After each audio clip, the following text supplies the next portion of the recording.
नागपूर महानगरपालिकेच्या मतदान प्रक्रियेला आता सुरुवात झाली आहे.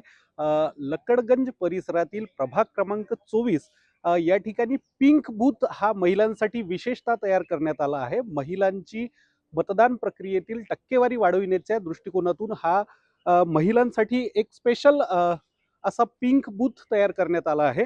आपण पाहू शकता यावेळी या ठिकाणी मोठ्या प्रमाणावर महिलाच कर्मचारी तैनात करण्यात आले आहेत.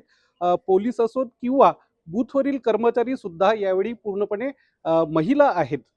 यावेळी आपल्यासोबत या बूथचे एक्झिक्युटिव्ह इंजिनियर आहेत, सोबत ARO सोबत आहेत.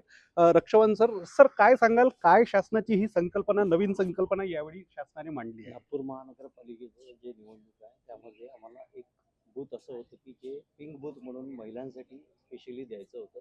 त्यामध्ये आम्ही हे बूथ सिलेक्ट केलेलं आहे. त्यामध्ये संपूर्ण पोलिंग स्टाफ, प्रिसाइडिंग ऑफिसरपासून शिपायापासून पोलीस अधिकाऱ्यांपासून आपण महिला ठेवलेल्या आहेत.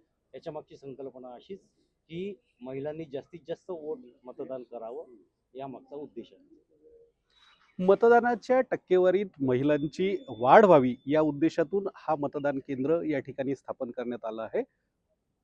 शशिकांत भोयर, लोकशाही मराठी, नागपूर. लोकशाही मराठी ऐका, पहा, जागरूक रहा.